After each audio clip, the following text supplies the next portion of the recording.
pessoal fala, você tá full time na startup. Não, não tô full time, eu tô all life. É a vida toda.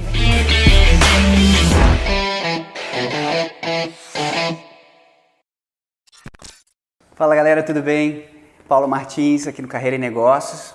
Tenho o prazer de ter comigo hoje a Aline Lefol. Obrigada. Doutora em Química, fundadora e CEO da startup Lilu, e que eu tenho o prazer de dizer que foi também minha veterana na faculdade, então assim que eu conheci ela.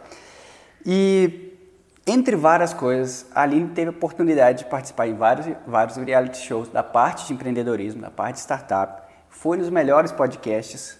Isso é uma alfinetada no Thiago Nigro, porque o Sócios, na minha opinião, é o melhor podcast. E participou e organizou vários eventos também. Eu não vou resumir, vou deixar ela contar um pouquinho. Mas eu queria começar a entrevista perguntando, Aline, como é que foi sua jornada? E pode incluir os erros e os acertos, tá? Maravilha. Em primeiro lugar, Paulo, quero agradecer, o convite de estar participando com você do seu podcast. Desejar sucesso no podcast também, porque na carreira já temos, né? E dizer que eu estou muito feliz realmente de revê-lo, de ver o quão você avançou aí na sua jornada e tem para compartilhar e dividir com todo mundo que está aí buscando entender ou saber um pouco mais sobre esse tema. Sobre a minha jornada, ela não é nem um pouco uma jornada retilínea, né? Eu comecei como química, fiz química na UFLA, na mesma universidade que você fez. Saindo de lá, eu fui fazer doutorado na Federal da Bahia. Fiquei 1 ano fora, em Los Angeles, na Universidade da Califórnia, UCLA. Retornando, eu fui trabalhar na Petrobras, no CEMPS. Então, eu me mudei para o Rio de Janeiro, de Minas, Salvador, Los Angeles, Rio de Janeiro.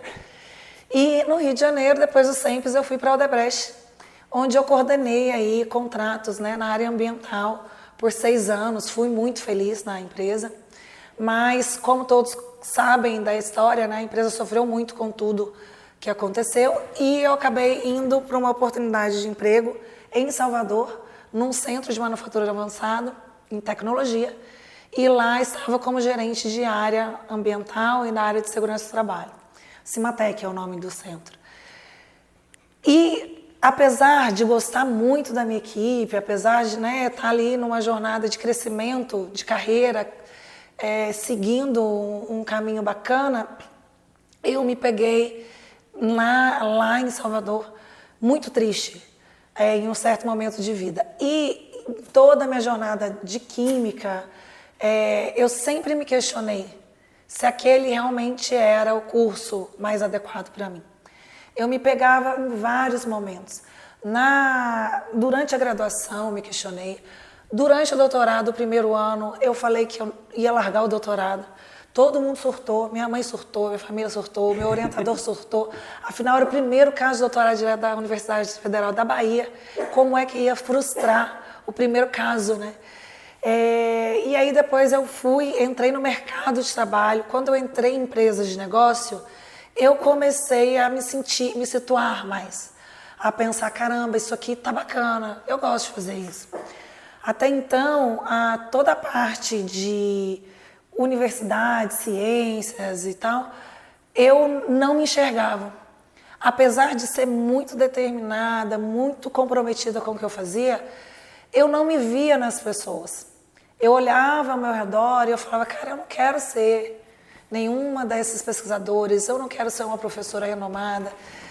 E isso fez com que essas dúvidas ficassem indo e voltando. De todo modo, eu tive sucesso, Eu passei de... Desculpa, eu tenho que te corrigir, porque você teve muito sucesso. É diferente. Eu trabalhei com você, você é o tipo de pessoa que pega o touro pelo chifre, foi para pesquisa, conseguiu bolsa, foi para o doutorado, publicou muito.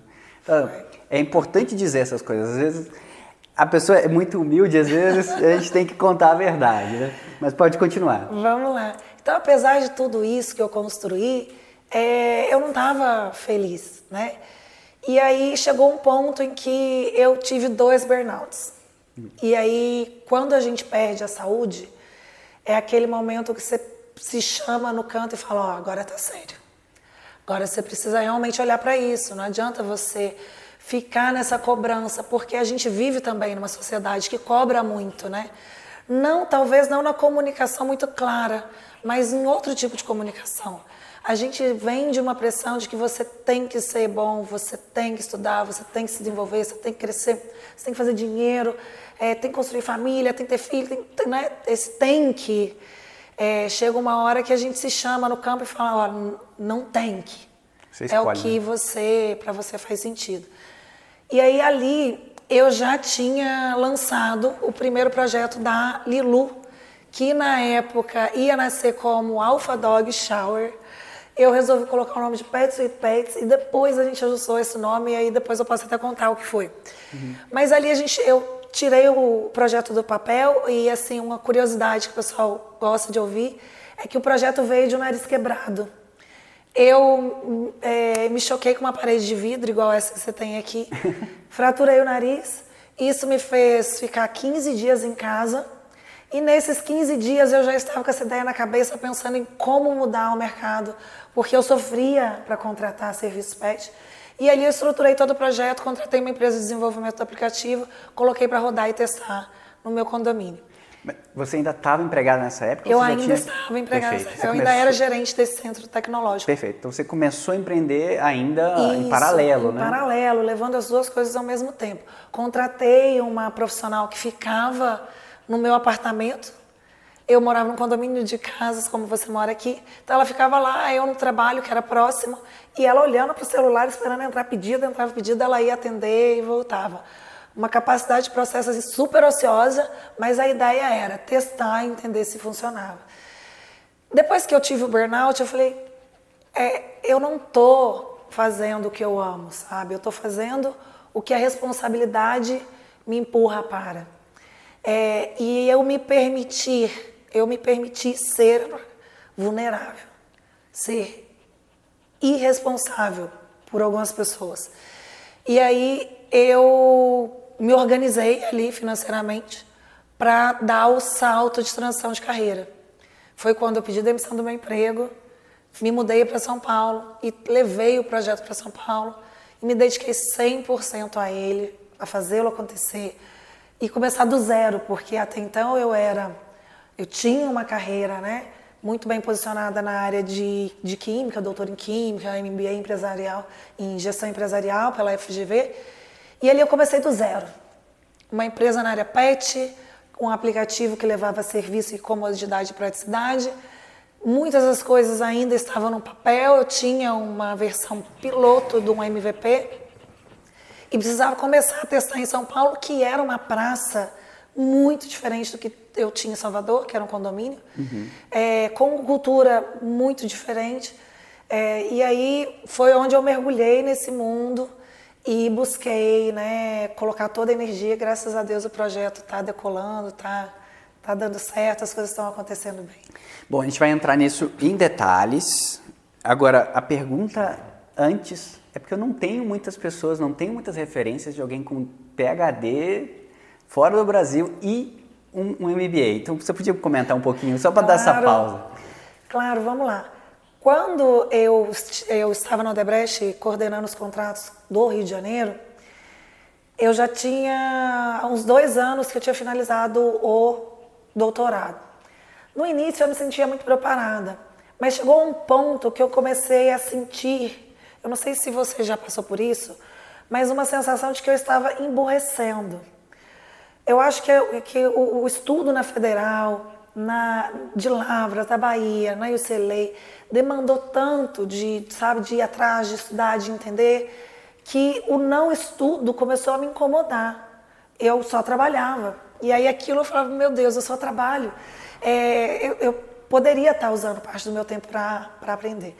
E aí eu conversei com o meu líder na época, que eu queria fazer uma pós-graduação na área mais de negócios, e perguntei, né, qual a sugestão, ele me aconselhou, e foi aí que a gente eu escolhi gestão empresarial. Achava aquilo, caramba, será que dá certo? Mas eu amei fazer MBA em gestão empresarial. Você vê toda a parte de negócios de uma forma, assim, muito diferente do que a gente aprende na faculdade. Na prática, né? Na prática Casos e reais, em né? química em especial, a gente não vê sobre negócios. Eu lembro que o nosso orientador, Luiz Carlos Oliveira, ele fez uma pergunta em aula que deixou todo mundo de cabelo em pé. Porque ele falou assim, quem aqui pensa em abrir a sua própria empresa? Levanta a mão. Ninguém levantou a mão. Porque a gente vem numa cultura muito condicionado de estudar, de fazer mestrado, fazer doutorado, virar pesquisador. Isso era muito enraizado, em especial onde a gente estava, na Federal de Lavras, a carreira acadêmica. É um viés E foi claro, quando né? a gente descobre que, caramba, não tem só a carreira acadêmica, tem um outro mundo, universo gigantesco de oportunidades na área de negócios que a gente não tinha contato, que a gente não conhecia.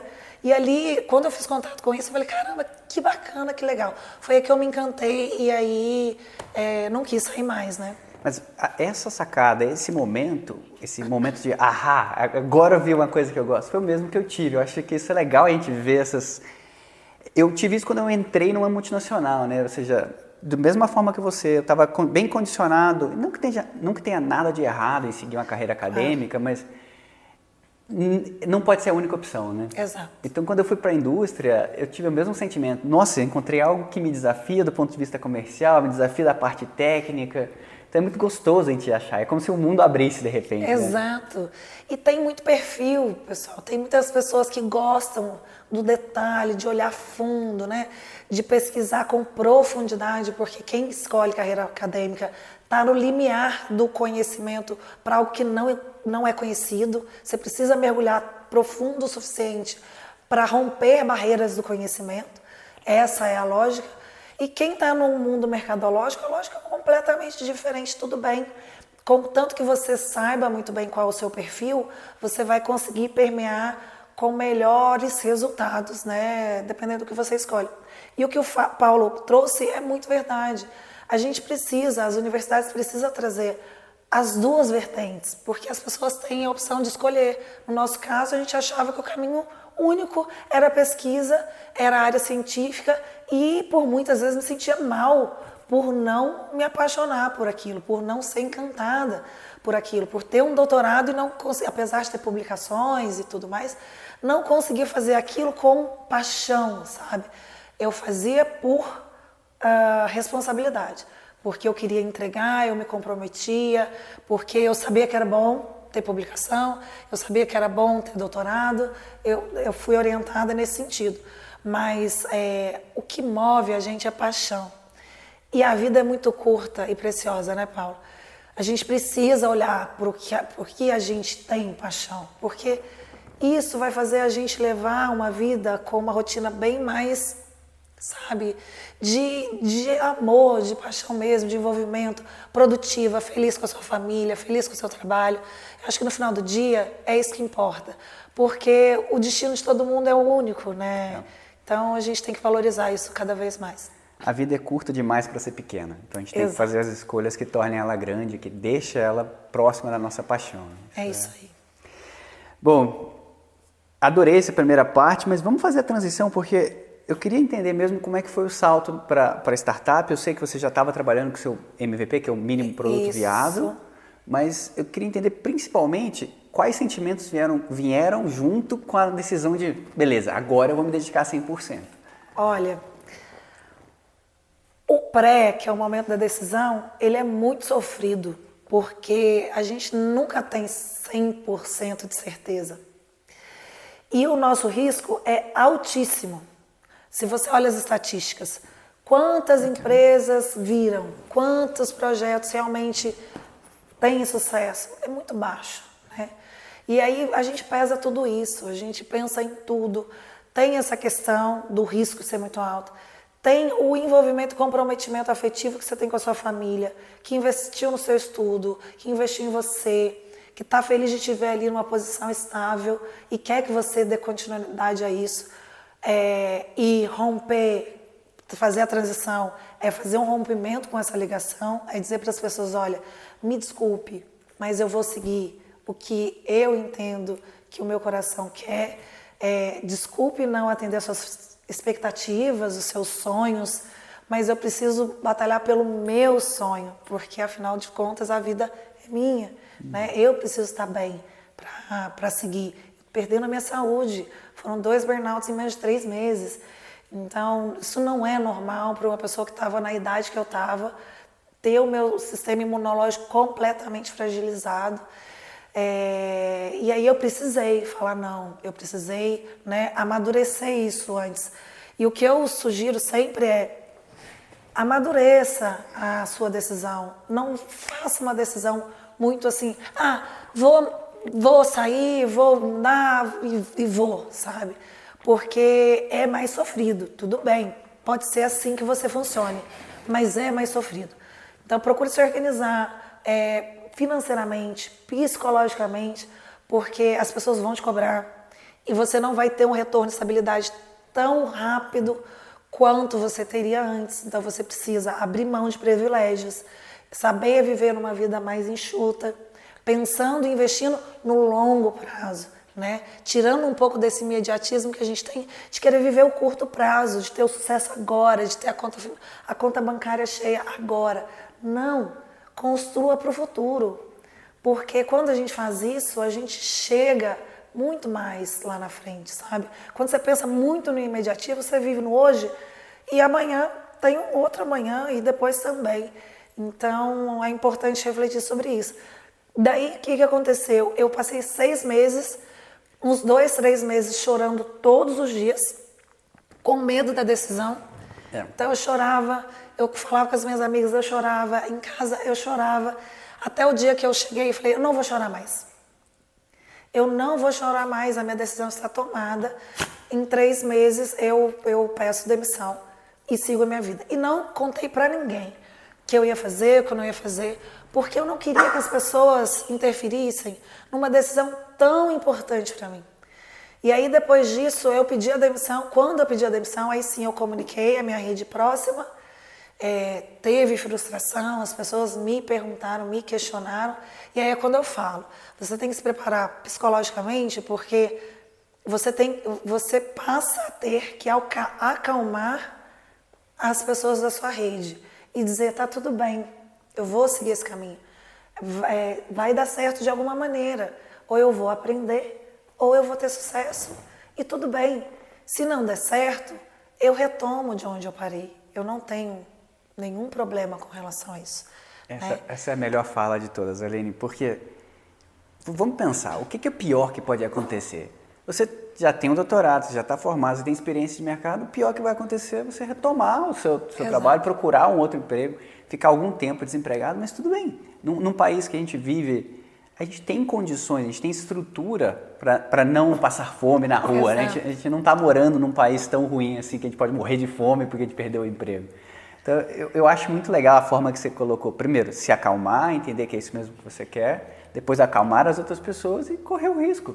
Exato. Correr o risco de ser feliz, detalhe, né? Exato. E se colocar em situação de vulnerabilidade. Porque a vulnerabilidade, ela traz forças que a gente não sabe que a gente tem, né? A vulnerabilidade te coloca em situações em que você precisa se expor e é aí que tudo acontece.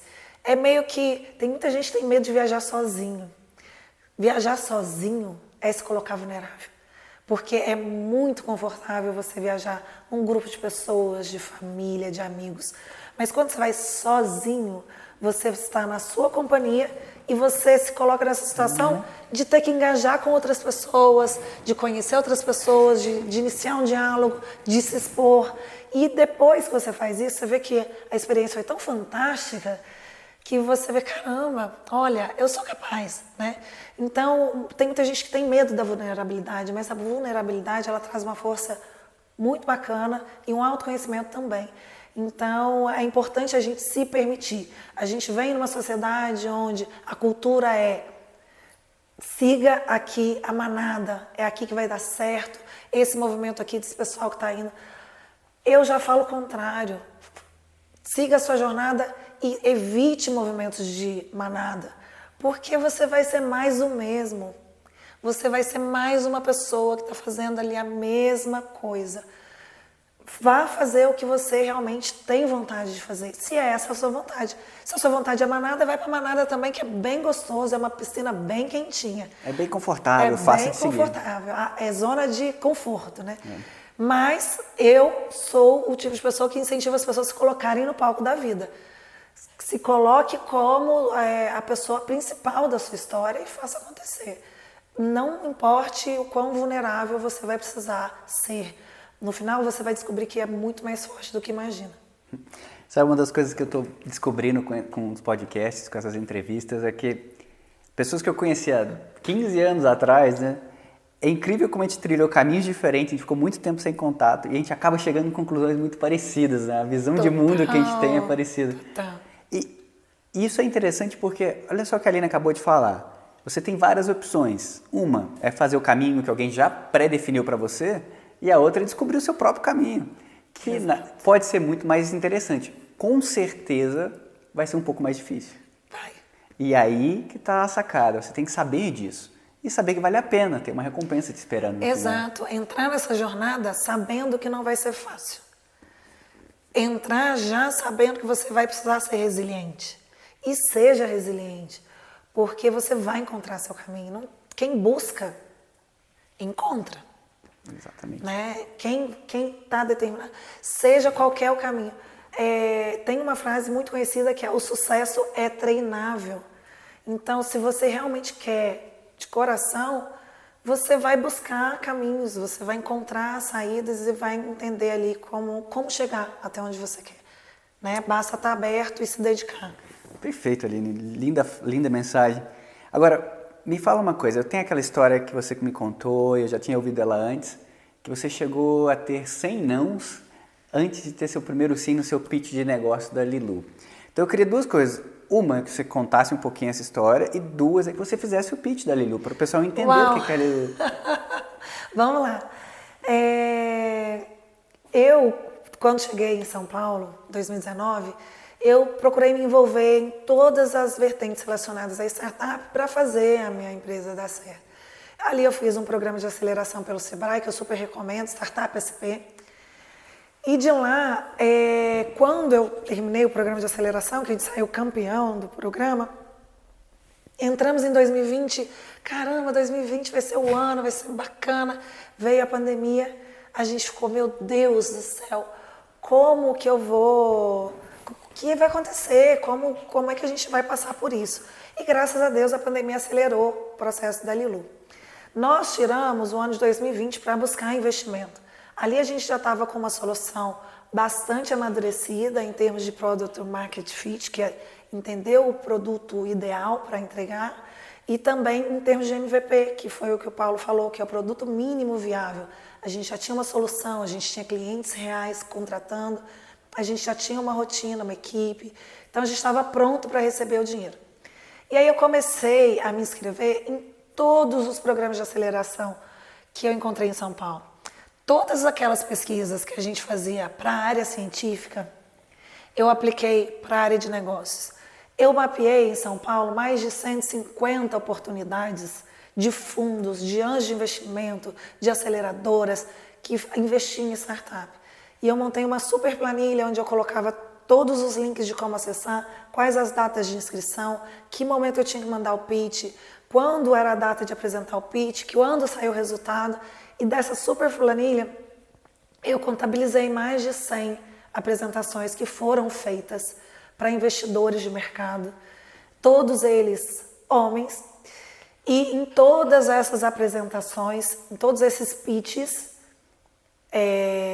eu recebi não. E esse pitch foi o mesmo pitch que eu apresentei para o João Kepler, foi o mesmo pitch que eu apresentei para o Thiago Nigro, foi o mesmo pitch que eu apresentei para os meus outros investidores que estão aqui. E ainda assim, lá atrás eu recebi 100 nãos. Ok, essa experiência de estar apresentando e tendo bem mais domínio de como fazer o pitch, me ajudou. Mas a realidade é que as oportunidades para fundadoras e líderes mulheres no nosso país, ela ainda sofre uma barreira muito grande cultural de abrir mais espaço para mulheres que querem fazer parte, criar uma empresa, desenvolver o seu projeto, ocupar posições de decisão, de voz, de liderança. Então, isso me frustrou bastante, mas a vida ela é justa e generosa, né? Num passo seguinte, por um reality show, onde a pauta tinha abertura para a diversidade, então pessoas negras, pessoas deficientes, mulheres, ali eu fui ouvida. Ali eu recebi meu primeiro investimento, que abriu portas para todos os outros, né? Porque uma vez que você tem o primeiro investidor, eu acho que isso também fortalece. Mas só voltando um pouco a essa questão. Então, ainda existe um certo preconceito com mulheres fundadoras? E eu te diria até um pouco, com um olhar um pouco estranho, porque eu sempre via o mercado de startups como mais progressista, mais à frente, né? Então, eu queria que você comentasse um pouco. Ainda há, Paulo. Ainda há, porque assim, o mercado de startup ele é super disruptivo, aberto e diverso. Mas os investidores tradicionais, na grande maioria das vezes, eles são grandes empresários ou grandes fortunas, pessoas que têm muito dinheiro e, em sua maioria, homens, que têm uma visão ainda tradicional, sabem que investir em startup é investir no mercado de risco, alto risco. E aí, talvez, investir numa mulher, na cultura que a gente vive, é aumentar um risco. Quando as estatísticas dizem que não.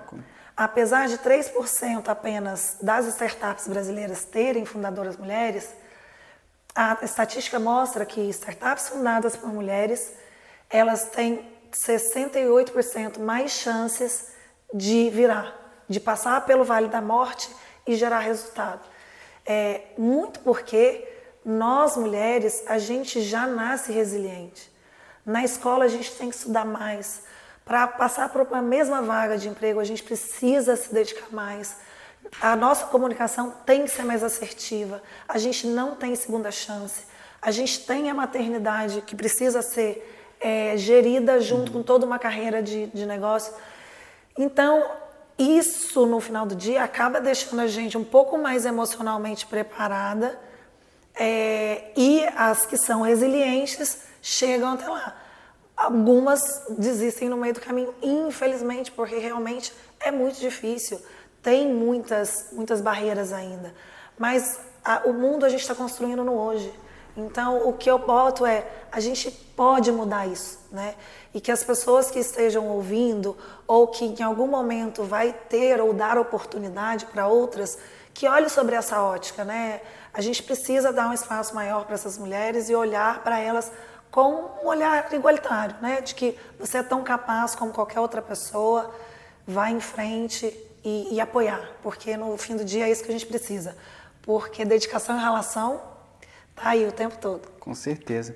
Agora, é engraçado porque no mundo corporativo já há alguns anos, há vários anos, na verdade, mais de 10 anos, existiu um movimento forte para buscar mais mulheres na liderança, né?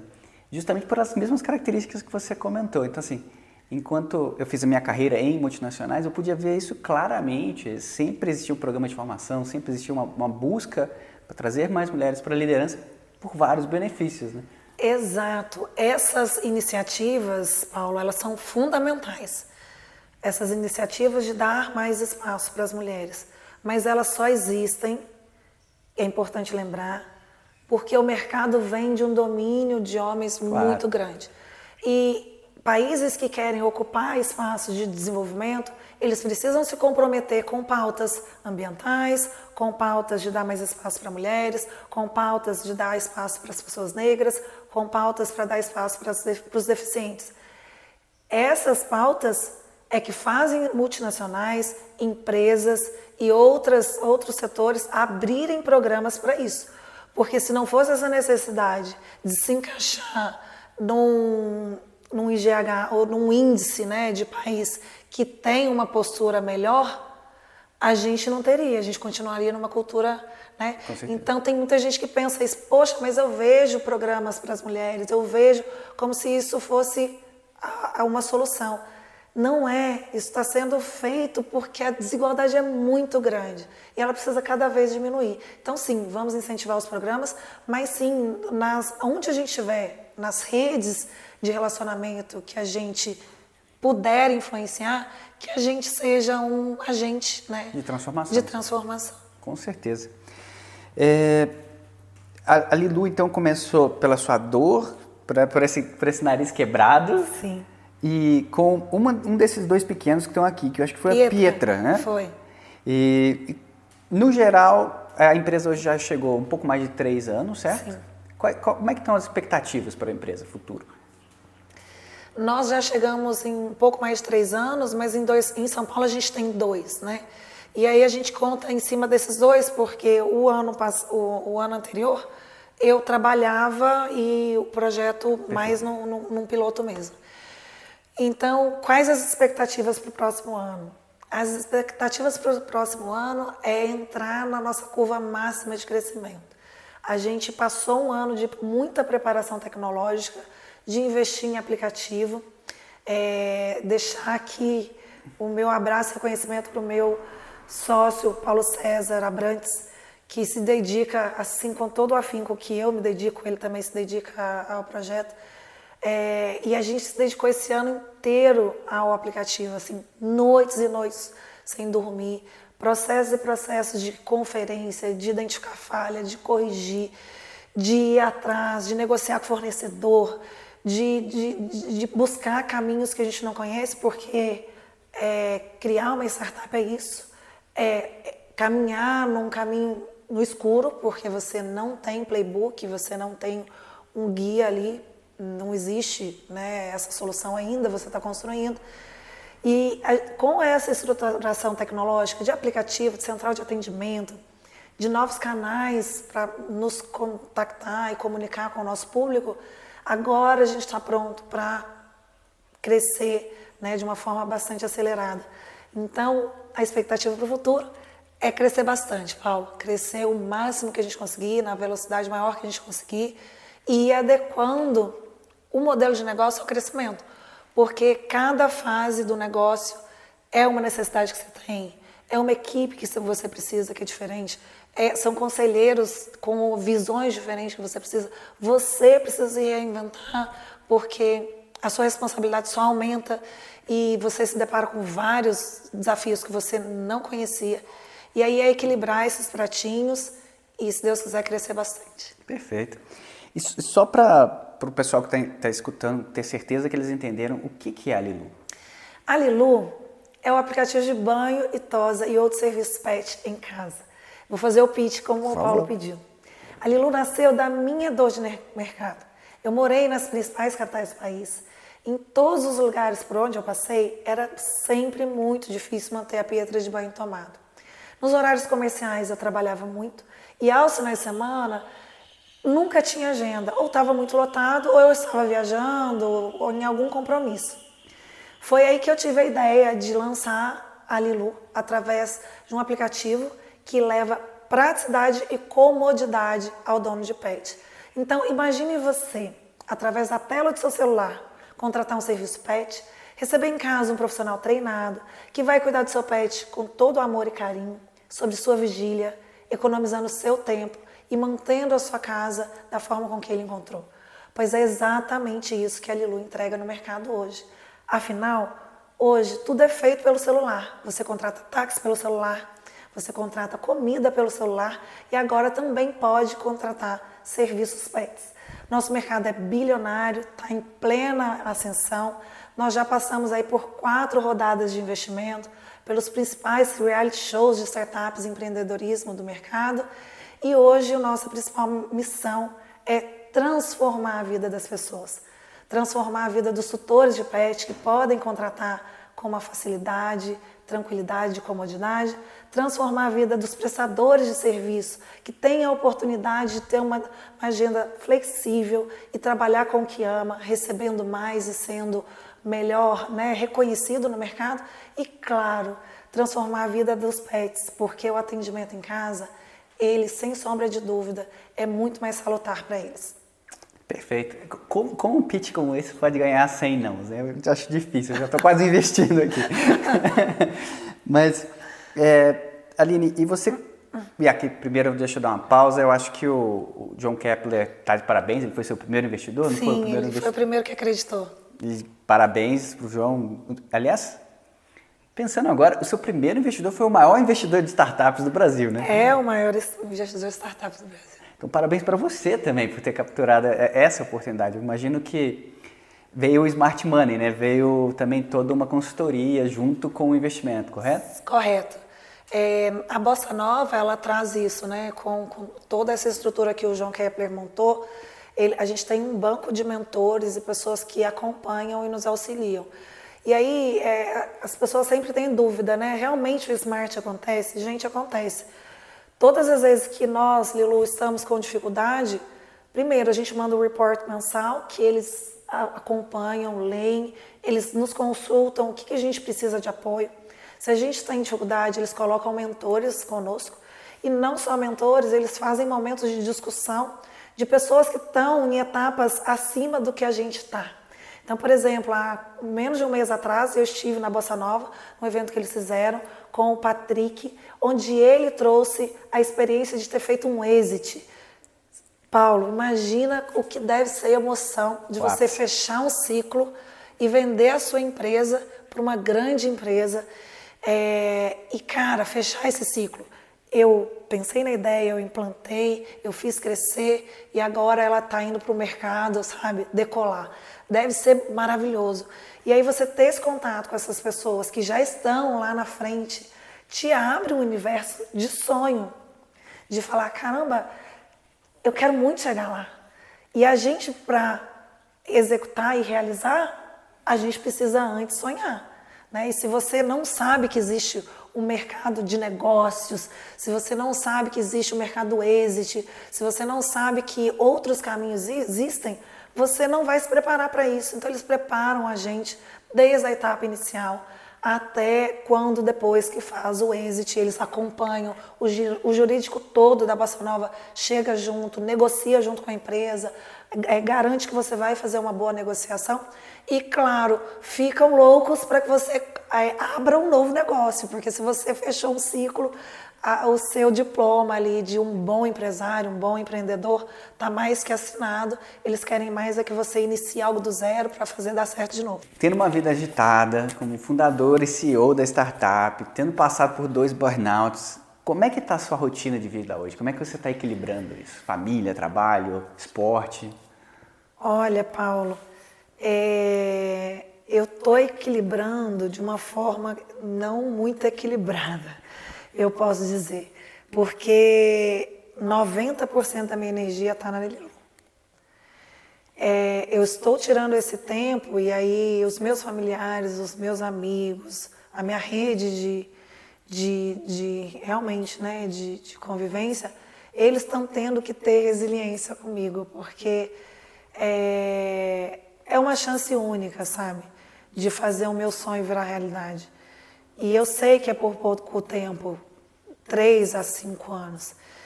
E eu tenho boas chances de fazer isso realmente chegar lá. Então eu preciso me dedicar. Então eu tenho estado mais afastada da minha família, eu tenho estado mais afastada dos meus amigos e tenho estado 100% focada na entrega. Então, trazendo sobre rotina, o meu dia é basicamente uma rotina de um estudante de PhD, de doutorado.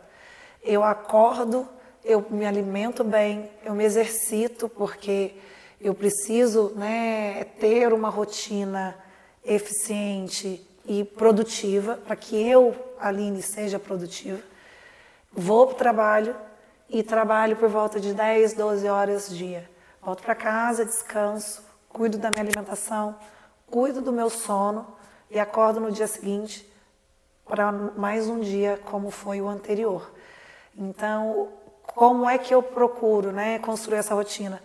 Muito focada no que eu quero construir, muito focada em dar à Aline, né, pessoa, uma rotina saudável e uma rotina produtiva. para desenvolvimento, para realização, para produzir mesmo, para fazer acontecer. E aí eu equilibro uma boa alimentação com atividade física, com estudo, uma parte espiritual, porque sem fé, né, seja ela qual for, eu acho que o caminho fica muito difícil, e muito trabalho sem hora para acabar. O pessoal fala, você está full time na startup? Não estou full time, eu estou all life. É a vida toda, sabe? E eu sei que é um momento decisivo, então eu preciso estar me dedicando a isso. É meio que quando uma pessoa está estudando para concurso, ou está estudando para passar no vestibular, ou está estudando para defender uma tese de doutorado, ela precisa se dedicar àquilo ali. Então a minha rotina hoje, ela está dessa forma. As 10.000 horas na escuridão, né, que Malcolm Gladwell chama isso, que são o tempo que você precisa investir para realmente desenvolver maestria, para chegar num ponto. E você está conseguindo trazer uma empresa do zero para qual valuation hoje? Hoje o valuation atual está em 10 milhões. Ou seja, muitas horas de trabalho investidas para chegar nesse ponto. Isso não é fácil. E você teve contato com vários dos maiores investidores do Brasil, né? Eu acho que isso também é uma experiência engrandecedora que vale investir esse tempo, né? Vale esses anos de esforço. Vale muito, porque não é só o comprometimento comigo, com o meu sonho, que é muito pulsante em mim. É o investimento em pessoas que estão colocando o dinheiro delas em você. Então você fala, meu Deus, eu preciso gerar resultado. Por mim, em primeiro lugar, porque eu quero ver isso acontecer, mas ter os principais investidores anjos do país acreditando em você, sim, é muito bom para o ego, é muito bom para a empresa, mas o seu senso de responsabilidade é muito maior, porque você precisa dar um retorno, né? Eu me cobro com relação a isso, né? Não por acaso eu estou me dedicando com tanta energia. Então, sim, é por aí. E lembrando que o investidor, muitas vezes ele não investe na empresa, né? Ele investe no líder, no fundador, né? Eu acho que isso é importante. Exato. Bom, eu vi uma coisa no seu Instagram que eu adorei, que é uma coisa que eu acredito muito. Eu vi que você tem horários de mentoria, né? Sim, sim. Eu queria que você falasse um pouquinho mais sobre isso e também quais são as habilidades de um profissional atual e um profissional para o futuro, né? Vamos dizer assim, quem quer trabalhar numa startup, o que ele precisa? Ok. Sim, pessoal, para quem está nessa jornada de empreender, ou tem uma ideia, quer tirar essa ideia do papel, ou já está empreendendo, ou já tem um negócio, eu mentoro pessoas para ajudá-las, né, com toda a jornada que eu tive, a encontrar saídas, a encontrar caminho, a entender como fluir melhor no seu negócio. No meu Instagram, que é o @aline_lefol, tem um link que você pode entrar lá, agendar sua mentoria e com muito prazer, muito amor ao que eu faço, a gente vai bater um papo, eu vou te orientar e direcionar ao que você tem, a dor que você tem no momento. Então fica aqui o convite também. Obrigada por esse espaço. E aí voltando à questão de perdi nossa pergunta. As habilidades que um profissional atual precisa e talvez até o profissional do futuro, eu acho esse termo um pouco vago, mas o que a gente precisa focar? E aí voltando às habilidades que um profissional precisa ter, ou o profissional do futuro, eu acredito que a gente precisa se permitir, sabe? E acreditar mais. Ir além. Eu ouvi do Joel J, eu acompanho, né, o Joel J, porque é um cara que foi um atleta de alta performance, ele faz triatlon hoje, e ele tem uma série de canais que fala sobre isso, de que a gente vem de uma sociedade em que a gente passa muito a mão na nossa própria cabeça, sabe? Eu vou dormir mais um pouquinho, eu vou comer só mais esse brigadeiro, eu vou fazer só mais isso, eu vou... Pare de passar tanto a mão na sua cabeça. Você não precisa ser rígido ao extremo, mas você pode entregar muito mais do que você entrega. Você é forte, você consegue chegar onde você quer. Então a gente precisa olhar mais. O profissional do futuro, ele precisa se enxergar mais assim, como um atleta de alta performance. Se eu treinar, eu vou conseguir sucesso. Se eu me dedicar, eu vou ter resultado. Então, o profissional do futuro e quem está em startup precisa olhar sobre essa ótica e estar aberto, né? E atrás das oportunidades, porque a gente está vivendo um boom, gente. O que mais tem é oportunidade para startups. Bossa Nova fala, eu preciso de startup para investir, me apresente uma boa startup. Hoje a dor dela é essa.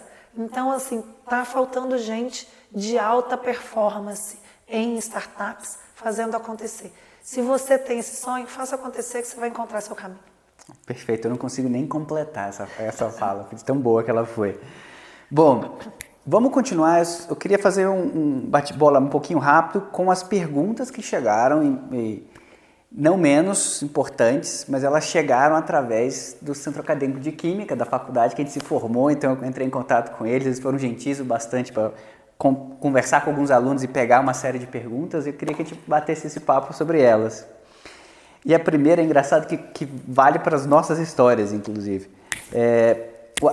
O aluno está falando que ele fez a carreira dele, fez a faculdade já focada para ensino desde o começo, e em determinado momento ele começou a perceber que talvez não seja o melhor caminho, por uma questão financeira, por uma questão de oportunidades. Ele está perguntando, ainda é possível mudar? E olha que a pessoa ainda está na faculdade, então eu queria que você comentasse. Tem o nome dele aí não, né? Não, infelizmente não. Maravilha. Gente, com muito carinho, eu respondo as perguntas de química. Estou com o tempo contado hoje, mas eu falei para o Paulo, Paulo, eu não abro mão. É de onde eu vim da UFLA, eu nasci em Lavras, eu estudei com muito orgulho aí e frequentei o CA de Química. Então, nada mais que justo a gente estar aqui dedicando tempo a isso e trazendo também, né, um agradecimento. Sempre há tempo para mudar e transformar a sua jornada. Não importa se você tem 20, 30, 40, 50, 60 anos. O fundador da Shining Box, ele fez a empresa dele na casa dos 60, gente. Então, assim, você tem todo o tempo do mundo para poder mudar. E mude se você não está satisfeito agora. Amadureça essa ideia. Não mude assim, amanhã estou fazendo diferente. Não. Pense, reflita, estruture, planeja como você vai fazer. Sonhe sobre isso. E aí você vai conseguir percorrer por um caminho mais seguro.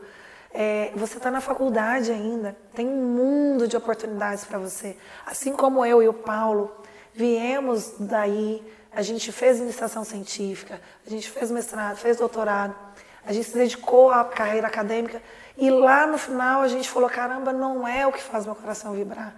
E a gente encontrou no mercado a vibração do pulso do coração. Se você está quase se formando, se forme, porque o diploma é muito importante, ele te ajuda a ter acesso a várias oportunidades. Se você está muito no início, talvez valha a pena pensar em redirecionar, mas você sempre pode transformar e mudar a sua jornada. Eu fui fazer isso depois de virar gerente de um centro tecnológico de manufatura avançada. E comecei do zero, né? Então não tenha medo, seja destemido, se coloque em situação de vulnerabilidade, seja responsável, vá atrás do que você quer, você vai chegar lá. E no final, a gente aprende, a gente vai construindo em cima do que a gente aprendeu. O conhecimento também é uma forma de exponencialidade, como diria o Thiago Nigro, né? A gente tem juros em cima do nosso capital investido, mas também tem em cima do conhecimento adquirido, né? Então, tudo que você aprendeu, mesmo que você decida mudar de área, mudar de função, essas coisas te ajudam.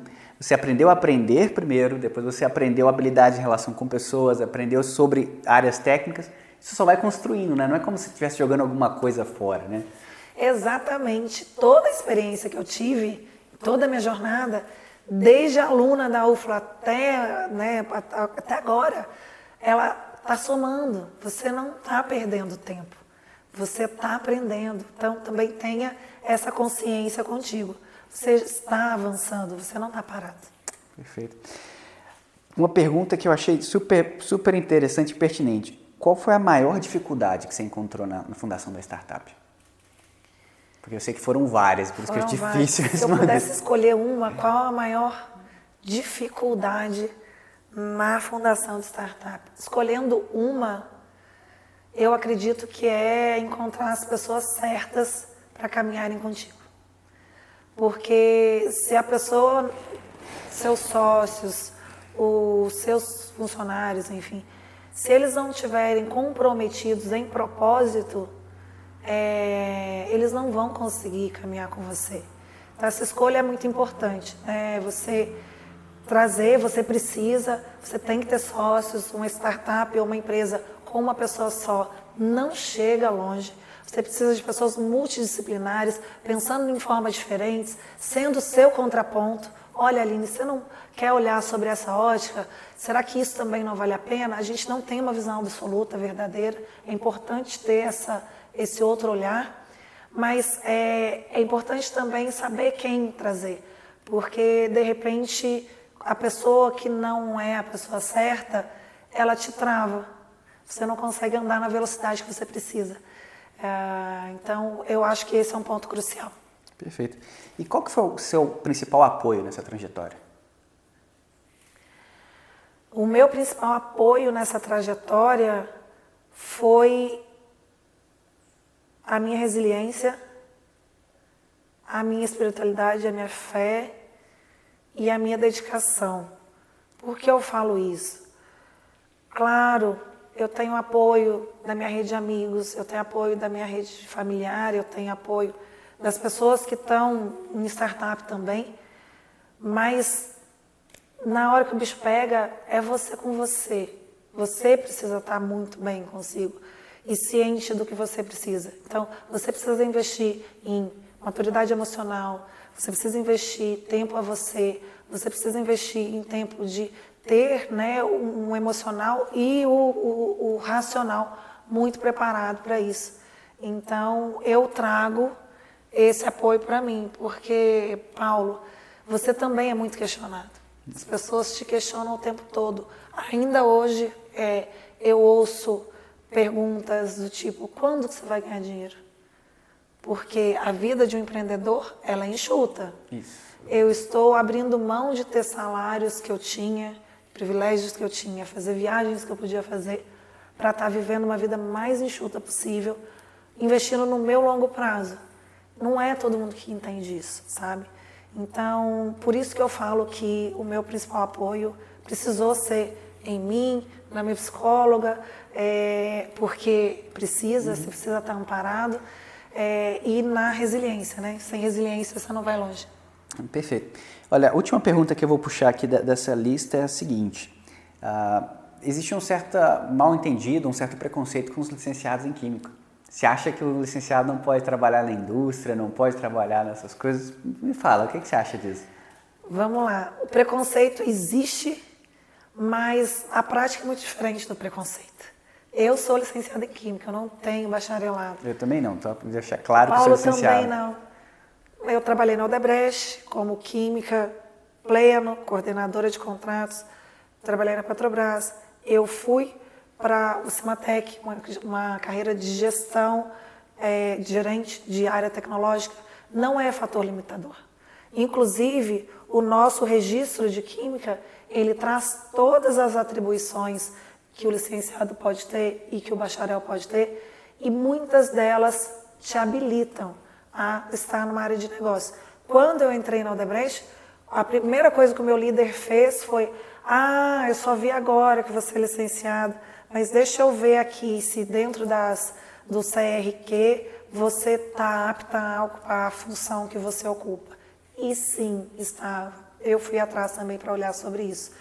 Então, assim, não coloquem preconceitos, quebrem essas barreiras, mas, claro, se você quer muito a parte industrial, direcione para isso, né? Faça outros cursos, ou um mestrado nessa área, ou mesmo um bacharel.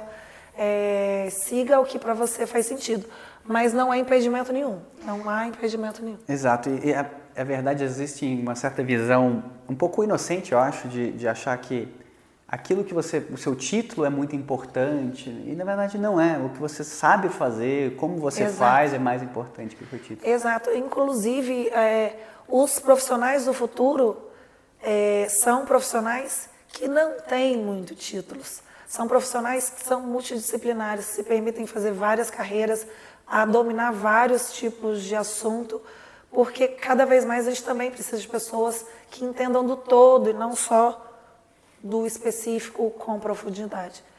Aí depende novamente do seu perfil, né? Perfeito. Bom, estamos caminhando para o encerramento aqui. Eu acho que eu só vou fazer mais 2 perguntas dessa lista.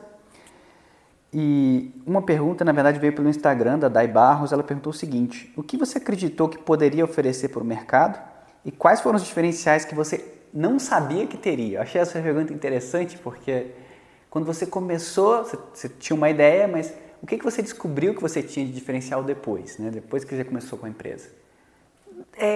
O que eu descobri que eu tinha de diferencial depois que eu comecei com a empresa foi o atendimento humanizado. O atendimento, quando é em casa, você já trata o seu pet com uma empatia maior, porque o mercado tradicional, pessoal, ele foi se equipando para ter um processo produtivo.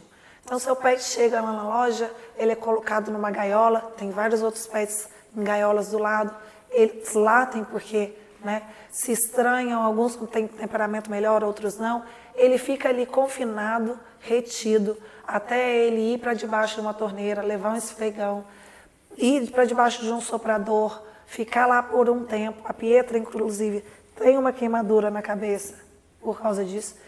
Depois que ela passa por aquilo ali, ela é devolvida, mas ali, para os pets, é meio que uma sessão tortura. Eles se perguntam, por que ela está me levando para lá de novo? Por que eu não posso tomar banho no banheiro que ela toma? Qual o problema disso? Quando a gente começou a fazer em casa, a primeira ideia foi gerar praticidade, porque eu, enquanto pessoa que trabalhava loucamente, não tinha tempo para ir no horário comercial e não tinha tempo para ir no final de semana. Mas quando eu mergulhei, porque eu fiz todos os cursos de banho tosa e de tudo mais, eu entrei nesse mundo e eu vi o quão não empático é com os bichinhos que estão lá. E a gente vê muitos casos de pets que voltam mortos até para casa, por causa de diversas coisas. Não vamos entrar nesse assunto. Mas o atendimento em casa, o profissional, ele está ali para dedicar o tempo dele, único e exclusivamente para aquele pet. E a gente sabe, a gente chama os pets pelo nome. Os pets recebem a gente com o rabinho balançando. E eles passam por um processo bem mais ameno, bem mais tranquilo, menos estressante, né? Tanto que a gente consegue tirar fotos de pets super felizes depois do banho, diferente do que o mercado tradicional tem. Geralmente as fotos que se tiram, os pets estão putos, estão irritados, realmente chateados. E uma característica muito óbvia disso é quando você chega com o pet da loja física e você vê que ele desmaia de exaustão, de cansaço, de estresse, porque ele sabe que ele chegou num ambiente seguro e ali ele pode relaxar, porque a sessão tortura já acabou. Então, eu descobri isso ao longo da trajetória e isso hoje é uma das coisas que mais impulsiona o nosso crescimento, esse olhar mais empático, esse atendimento mais humanizado. Bom, a gente estava aqui para encerrar, mas na verdade começamos a bater um papo, lembrando dos perrengues de faculdade, viver de marmita de R$1, morador do alojamento, a Aline para viver tinha um salão, então assim, conta um pouquinho isso aí, como é que esses perrengues ajudam a moldar a gente, né? Gente, os perrengues é que fazem a gente ser resiliente, né, no final do dia, mas é o que a gente estava brincando e rindo aqui, com uma alegria, uma nostalgia muito boa, porque a gente ia para a faculdade de carona, a gente comia no bandejão a R$1. Eu era manicure, pessoal. Eu fazia a unha das pessoas e ia para a faculdade estudar. Os meus colegas às vezes se chateavam, porque eu não podia participar de grupo, de trabalho, enfim. Mas, e aí em algum momento eu deixei o salão de fazer unha para me dedicar à bolsa de iniciação científica, quando finalmente eu consegui a bolsa. E a bolsa era R$200. Eu vivia com R$200 no dia. Então, assim, no dia não, no No mês. mês, e estava feliz, né? Feliz porque eu tinha R$ 200, né? Então, a gente vem dessa história, eu tenho certeza que vários estudantes, vocês estão nos assistindo, também vêm dessa história. O Paulo, como colocou aqui, ele morou em alojamento e hoje ele está aqui, sabe, super bem estruturado, porque ele se permitiu ser resiliente e viver o que precisava viver. E aí, brincando e contando para o Paulo, o fato de eu ter sido manicure durante a minha universidade, você fala, putz, isso você jogou no lixo, ou o seu doutorado você jogou. Nada a gente joga no lixo, tudo é experiência, tudo soma. Quando eu cheguei em São Paulo, tem uma referência muito grande, que é a Singu, que é o delivery de serviço de beleza. Você contrata pelo celular, chega uma manicure para fazer sua unha, ou alguém para cortar seu cabelo, ou para fazer uma massagem. E é do Thales Gomes, que é um cara, assim, fundador da Easy Taxi, o cara é referência. E aí eu falei, caramba, eu preciso muito aprender com eles. O que eu fiz depois dessa jornada de graduada, doutora, MBA, gerente, e aí fundadora de startup, eu me inscrevi no programa da Singu para ser uma manicure da Singu. E aí as pessoas, pô, mas você ia trabalhar de manicure? Não, eu queria entender como eles faziam por dentro da máquina para estruturar o processo deles e fazer a empresa crescer. E aí eu fui lá, fiz unha de alguma coordenadora de operações, uma unha branca, outra preta, outra nude, outra azul, outra vermelha, para saber se sabia lidar bem com os esmaltes. Fiz a unha dela, dispensou várias pessoas, me aprovou ali na hora. E aí me colocou para dentro do aplicativo, me colocou no grupo de prestadores de serviço, eu estou nesse grupo até hoje. Então, assim, o fato de eu ter feito unha lá atrás, que eu fazia assim, com suor, de ter que trabalhar e estudar ao mesmo tempo, me colocou nessa oportunidade de poder hackear o sistema e trazer tudo de aprendizado que eu vi lá, no processo de entrevista, no processo de preparação, no processo de ativação, no processo de orientação. Quais as multas que eles dão, quais as regras eles têm, por que fazer, quais os benefícios. Peguei tudo isso, coloquei na Lilu. E hoje a gente está muito bem estruturado com os nossos processos. E eu continuo monitorando, né? Porque a cada mudança que eles têm, eu estou no grupo. Então eu sei o que está acontecendo. Para a pandemia foi maravilhoso, sabe? Então, assim, nada na sua jornada é desperdiçado. Quem começa de baixo tem uma chance muito maior de chegar em cima, porque você que está embaixo, você tem uma resiliência maior. Você sabe lidar com o não privilégio. Você sabe se relacionar com isso. Então, se tiver em algum momento que você se colocar vulnerável, você já sabe ser vulnerável, sabe? Então, você se torna muito mais resiliente. Então, só acredita e vai. Nossa, é exatamente isso. E lembrando também, se você já está no chão, não tem como você cair muito mais. Então, tudo é lucro a partir daí, né? Foi aonde a gente começou. Exatamente. Bom, deixa eu só puxar o gancho, então, dessa explanação maravilhosa para fazer o encerramento, né?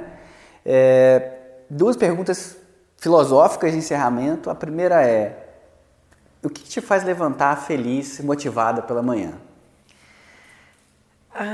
O que me faz levantar feliz e motivado pela manhã é a constatação de que eu estou transformando vidas, sabe? Hoje, mais de 20 pessoas vivem do meu sonho. Hoje eu estou vivendo dele. E hoje, vários pets têm oportunidades de não chegar em casa com a cabecinha queimada. Então, isso é o que me faz, sem sombra de dúvida, acordar todos os dias motivada para enfrentar, né, todos os desafios que a gente tem. Perfeito. E a última pergunta, se você pudesse ensinar alguma disciplina, alguma coisa para alunos, estudantes universitários ou ensino médio, qualquer idade que você queira definir, mas você tem 6 meses para sentar essas pessoas na sala de aula e ensinar alguma coisa, o que seria? Seria prepare o seu emocional, porque no fim do dia não é mais sobre QI, não é mais sobre quem mais é inteligente, é sobre quem tem a maior capacidade de adaptação, é sobre quem tem a maior resiliência, é sobre quem tem uma maturidade emocional mais trabalhada. Então, cuide desse aspecto, porque ele é tão essencial quanto tirar 10 na prova de física quântica, por exemplo. Perfeito, eu concordo plenamente. Cuide do seu emocional e saiba resistir à dor, porque a dor vai vir e é seu emocional que vai te segurar, vai te proteger. E ela vem para trazer crescimento, Exato. É importante. A dor, ela é muito importante.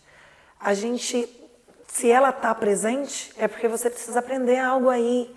Então, olhe para ela, coloque ela no colo, abrace ela e fala, ó, o que você está querendo me dizer? Eu quero aprender com você, porque eu não quero voltar aqui de novo. Eu não quero sentir essa dor novamente. Então, encare ela dessa forma, que aí você vai cada vez mais, né, ultrapassar outras barreiras. Virão outras dores, dores novas, que você não sabe lidar com elas. Mas você vai aprender também, você vai chegar lá.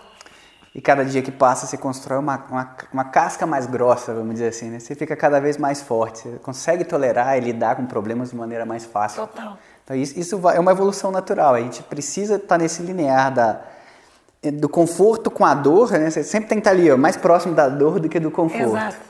Zona de desconforto.